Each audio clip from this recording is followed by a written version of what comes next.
¿Qué es la Constitución? De manera sencilla, popular, la Constitución es el acta de nacimiento del Estado de Guatemala y su sistema de gobierno.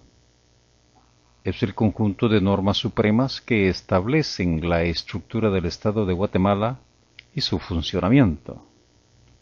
Es el instrumento que da vida jurídica al Estado de Guatemala para que administre el país y nos represente en el concierto de naciones. En toda constitución existe una estructura. Esta implica un conjunto de partes. La estructura que usaré contiene 5 partes: preámbulo, parte dogmática, parte orgánica, parte práctica y cláusula de reforma. La Constitución de Guatemala, según Ramiro de León Carpio, posee una estructura con 3 partes: parte dogmática, parte orgánica y parte práctica.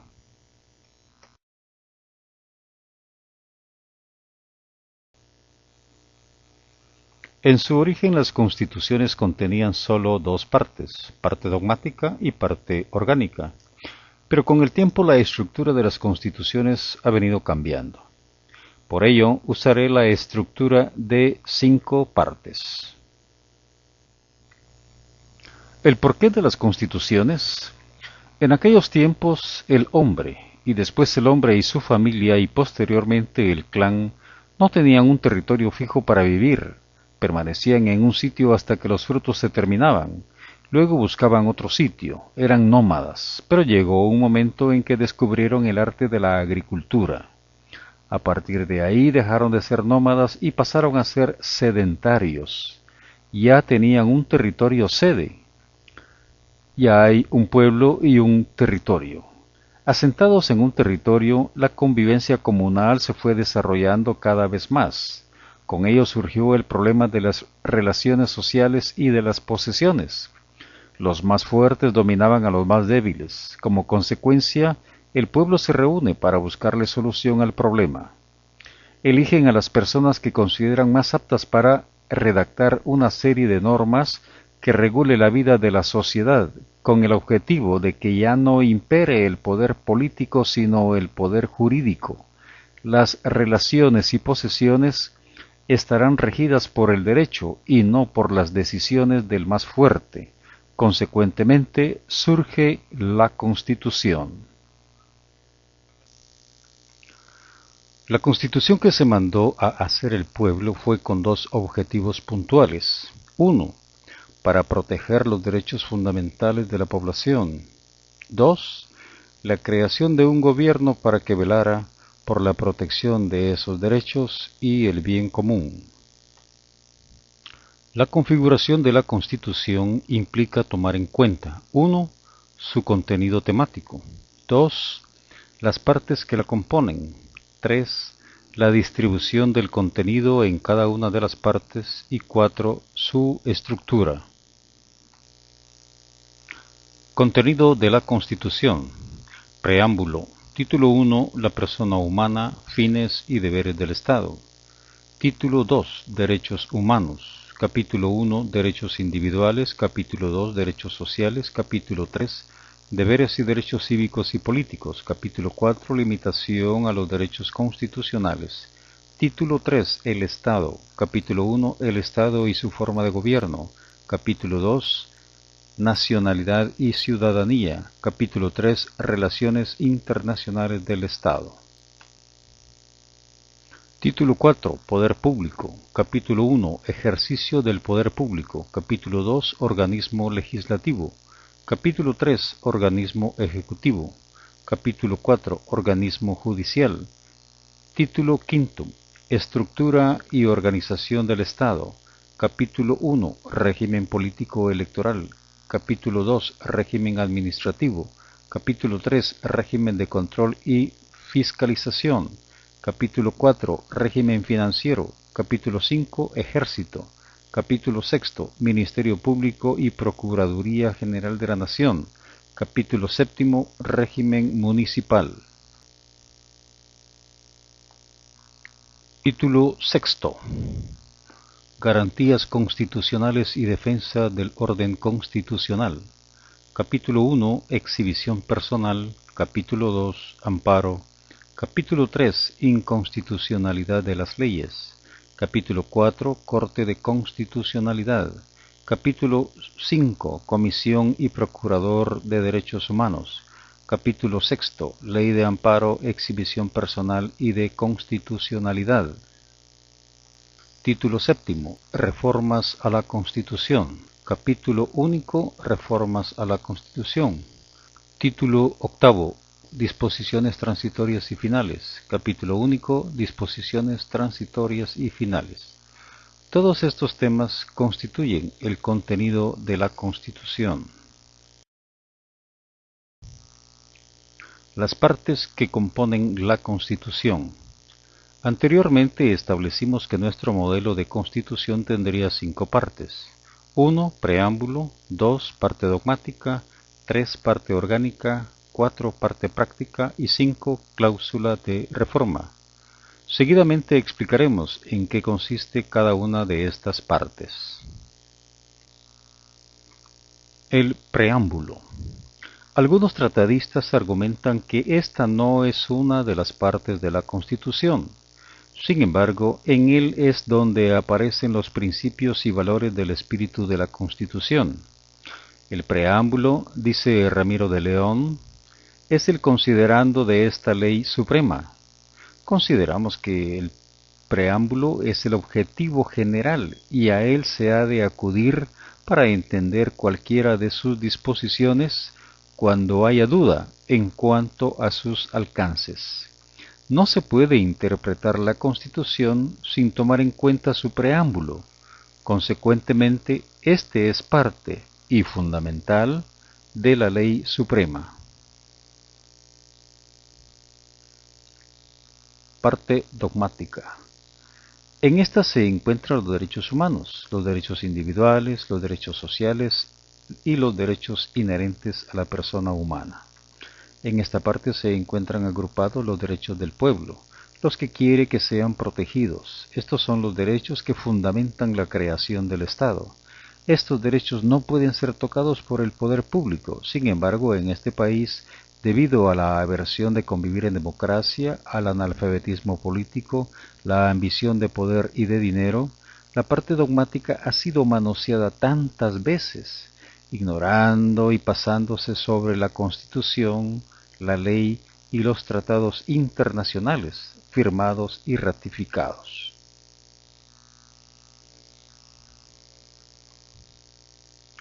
Parte orgánica. En esta parte se agrupan todas las disposiciones constitucionales que tienen que ver con la estructura, organización y funcionamiento del Estado.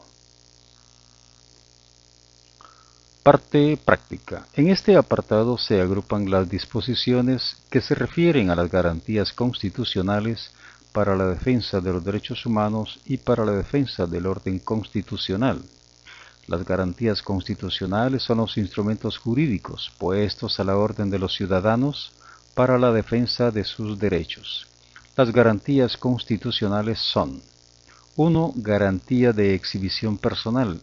2. Garantía de acción de amparo. 3. Garantía de constitucionalidad. Seguidamente explicamos cada una de ellas. Garantía de exhibición personal. Es el instrumento jurídico para la defensa de la libertad de las personas. A ninguna persona se le puede violentar su libertad sin causa justa y con orden de juez competente. Cuando una persona es detenida sin causa justa, procede el uso de este instrumento jurídico. Garantía de acción de amparo. Este es el instrumento que sirve para la defensa de todo derecho humano violentado o por violentarse. No cubre la defensa del derecho de libertad, pues para él está la garantía anterior. Esta garantía tiene imperio en el ámbito público y privado. Esta garantía cubre los derechos habidos y por haber. Garantía de constitucionalidad. Sirve para la defensa contra leyes u órdenes ejecutadas de manera arbitraria, sucesos que generalmente tienen su origen en trámites judiciales o administrativos. Ninguna ley u orden puede ser superior a lo que se establece en la Constitución, y en caso de suceder, se tendrá por nula de pleno derecho. Cláusula de reforma. En esta parte encontramos agrupadas todas las disposiciones que facultan la iniciativa para solicitar reformas a la Constitución. Entre los entes autorizados para promover reformas a la Constitución encontramos: número 1, el Presidente de la República en Consejo de Ministros. Número 2, 10 o más diputados al Congreso de la República. 3, la Corte de Constitucionalidad. 4, el pueblo, mediante petición dirigida al Congreso de la República por no menos de 5.000 ciudadanos debidamente empadronados por el Registro de Ciudadanos. Estructura de la Constitución. Ya sabemos que la Constitución contiene varias partes. Ellas no están colocadas al azar, sino en base a una jerarquía que les da orden. En ese sentido, la jerarquía intraconstitucional coloca en primer lugar a la parte dogmática y al preámbulo, en segundo lugar a la parte orgánica, en tercer lugar a la parte práctica y en cuarto lugar a la cláusula de reforma. Primero, parte dogmática y preámbulo. Segundo, parte orgánica. Tercero, parte práctica. Cuarto, cláusula de reforma. En esta gráfica vemos cómo quedan ordenadas jerárquicamente las partes de la Constitución. Como vemos, la parte dogmática es la que se encuentra en el nivel más elevado de la pirámide. Por lo tanto, a ella le corresponde la supremacía intraconstitucional. Defensa de la Constitución. La jerarquía intraconstitucional cambia su estructura cuando llega el momento de defender la Constitución. Sabemos que generalmente son los funcionarios de los organismos del Estado los que constantemente buscan violentar la Constitución. Para la defensa de la Constitución, las partes se organizan de la manera siguiente. Primero, el preámbulo y la parte dogmática. Luego, la cláusula de reforma, la parte práctica y finalmente la parte orgánica. Vemos en esta estructura que el escudo de defensa para los derechos humanos y reformas a la Constitución es la parte práctica, porque en ella se encuentran los instrumentos que permiten defender la ley suprema. En esta gráfica vemos cómo cambia la estructura intraconstitucional cuando se trata de la defensa de la Constitución. La parte orgánica, que es la que contiene a los organismos del Estado, pasa al último nivel, y ante esta parte es la parte práctica la que se encarga de la defensa. Derecho internacional. Si la defensa de la Constitución es a nivel internacional, entonces la estructura de defensa también cambia. Tenemos entonces al preámbulo, la parte dogmática, la cláusula de reforma, la parte práctica como control de constitucionalidad y los tratados y convenciones internacionales en materia de derechos humanos como control de convencionalidad frente a la parte orgánica. Los casos a nivel internacional se dan cuando se han agotado todos los trámites, recursos e instancias nacionales. Esta gráfica muestra cómo queda organizada la estructura de la Constitución cuando su defensa es a nivel del derecho internacional. pues ahí ya interviene la Convención Americana sobre Derechos Humanos. El sistema jurídico estatal. Seguramente han oído el término supremacía constitucional o supremacía de la Constitución. ¿Por qué la Constitución es la ley suprema en un Estado de derecho? Esta situación jurídica se la debemos al ingenioso Hans Kelsen, a quien se le ocurrió que las normas de un sistema jurídico obedecían a un orden jerárquico y creó la pirámide de las normas. Situó el nivel más alto a la Constitución, porque de ella surgen todas las demás leyes y todas son inferiores a la ley suprema. Por aparte, promovió que debía haber una institución que se encargara de velar por la defensa de la Constitución. Así surgieron los tribunales constitucionales y las cortes de constitucionalidad. En esta gráfica se muestra la pirámide de Hans Kelsen, en donde se organiza la jerarquía de las normas específicas de un Estado. En todo Estado, el sistema jurídico obedece a un orden jerárquico. ¿Qué es la inconstitucionalidad? Si la Constitución es la mamá de las leyes, ninguna de ellas podrá contradecirla. Y cuando alguna de ellas la contradice o la tergiversa, es decir, cuando se opone a lo establecido en la ley suprema, entonces se dice que esa ley es una ley inconstitucional. Es una ley que está en contra de la Constitución. Es una ley rebelde y por lo tanto hay que meterla al orden.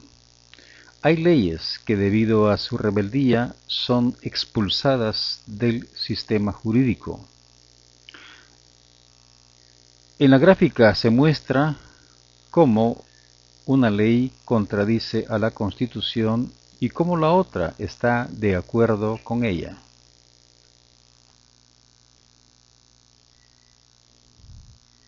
Conclusión.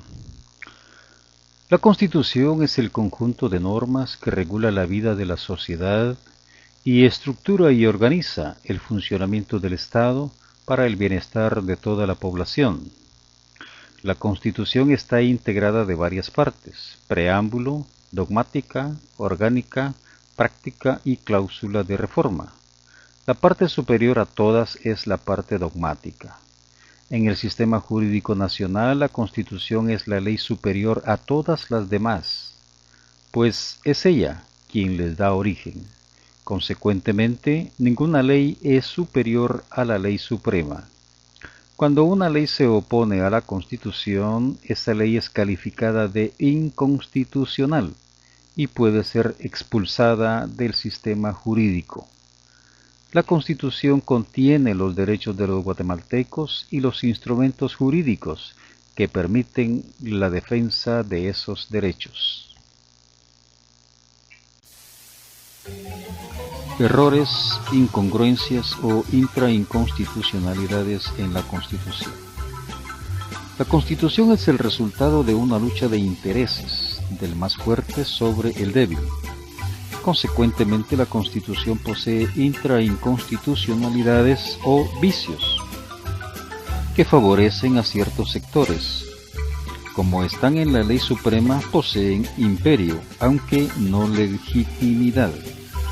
Hay varios errores y citaremos algunos. El primero, y que hoy crea un problema serio, es el de la incongruencia entre competencias, registrado en el artículo 278. El constituyente, que es el único competente para conocer de reformas a la Constitución, cometió el error de delegarle competencia al diputado, cuando la competencia de éste es solamente conocer de las leyes. Consecuentemente, ahora el diputado puede reformar 238 artículos y el constituyente solamente 43. Otro.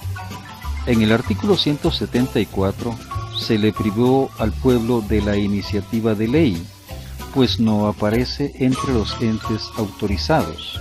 Otro, el pueblo otorgó un mandato al diputado para que funcionara durante 4 años en el Congreso.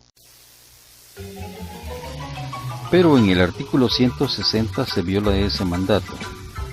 Otro, en el artículo 141 el pueblo delega un mandato, pero se omitió su derecho de poder revocarlo. Otro, de conformidad con los derechos humanos a nivel internacional, el derecho de libre asociación es un derecho universal, un derecho fundamental. Los derechos fundamentales no pueden ser tocados a no ser que sea para mejorarlos. En el artículo 34 el derecho de libre asociación es violentado, disminuido de acuerdo a la Convención Americana de Derechos Humanos.